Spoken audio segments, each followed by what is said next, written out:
Coucou tout le monde, j'espère que vous allez bien. Alors on se retrouve aujourd'hui pour un nouveau tuto.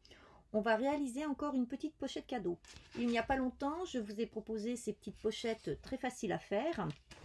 Et donc on a utilisé ces blocs de chez Action. Et donc aujourd'hui, j'ai décidé de vous proposer un nouveau modèle. Toujours avec les card making.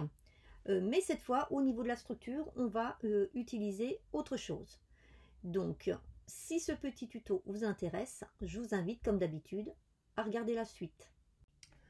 Pour le projet d'aujourd'hui, vous aurez besoin de très peu de matériel. Vous aurez besoin de quoi couper votre papier comme d'habitude. Et ensuite, pour la réalisation de cette petite pochette, vous aurez besoin de colle, d'une table à ranurer et de son plioir. C'est tout. Au niveau des fournitures, il vous faudra très peu de choses aussi. Il vous faudra une feuille de ces blocs donc de chez Action, des Decoy Edge Paper Pad, et d'une page d'un bloc de card making, donc avec un motif assorti à votre couleur de papier. Donc là, moi j'ai décidé de travailler avec ce bordeaux marron, et donc je vais utiliser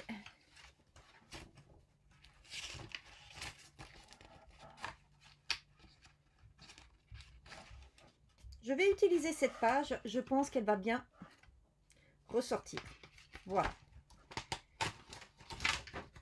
Donc voilà ce que vous avez besoin comme fourniture. Vous voyez, il vous faut vraiment pas grand chose.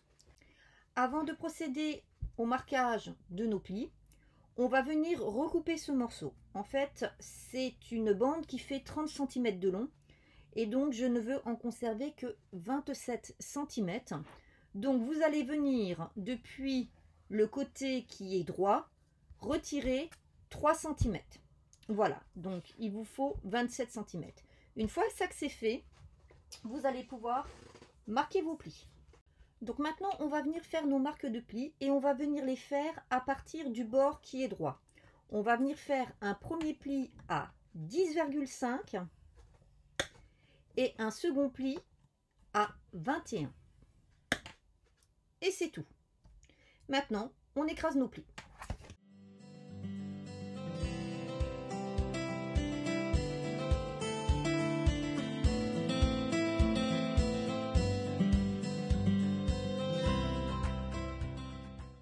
Et comme vous pouvez constater, nous avons déjà notre pochette qui se dessine. Donc, avant de coller, je vais venir ici faire une petite découpe. Alors, normalement, je la ferai avec ma punchboard, mais comme je sais que tout le monde n'en a pas, on va venir la faire manuellement. Donc, on va venir ici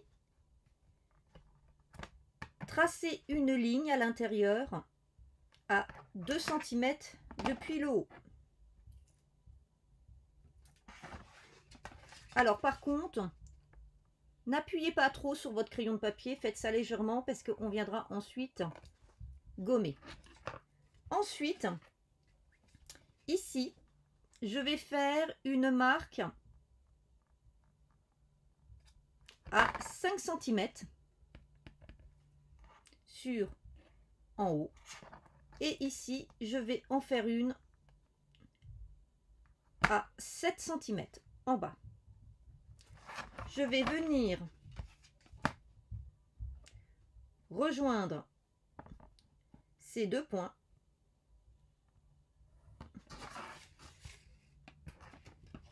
comme ceci, et je vais venir retirer toute cette partie. Donc je prends un cutter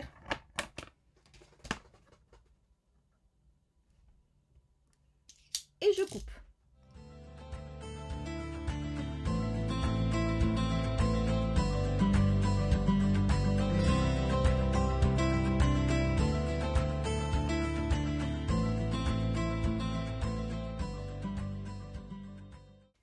Et voilà ce qu'on obtient.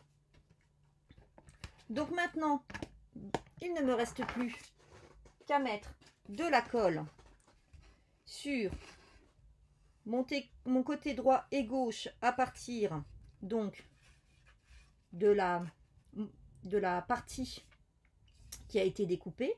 Hein, vous ne mettez pas votre colle là, hein, puisque comme là on a fait une découpe, si vous mettez de la colle ici, vous allez trop en mettre. Donc vous mettez votre colle ici, de manière ensuite à venir fermer votre pochette. Juste avant, je gomme et je procède au collage.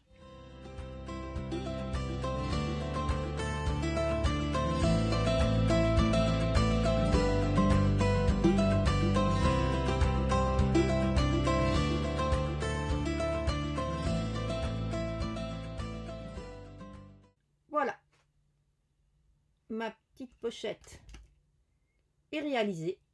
Je n'ai plus maintenant qu'à la décorer. Donc je fais ça comme d'habitude hors caméra et je vous montre le résultat. Et voilà, notre petite pochette est terminée. Donc vous voyez, donc là j'ai fait avec des effets mousse 3D. J'ai pas du tout suivi le design qui est proposé, hein, j'ai un petit peu modifié. Et puis derrière, eh ben, j'ai utilisé une forme un peu plus grosse qui me sert en fait de languette pour pouvoir fermer ma petite carte. Donc maintenant il ne reste plus ici qu'à y glisser vos petits billets, votre petit chèque cadeau. Alors attention, en largeur ça ne convient pas du tout à des chèques normaux, hein. Donc, ou alors il faudra le plier en deux, hein, parce que pour un chèque, il vous faut une largeur, une plus grande largeur. Voilà. Eh bien, écoutez, j'espère que ce petit tuto vous a plu. Je vous souhaite de bonnes créations, une bonne journée, et puis je vous dis rendez-vous à très bientôt. Bye bye!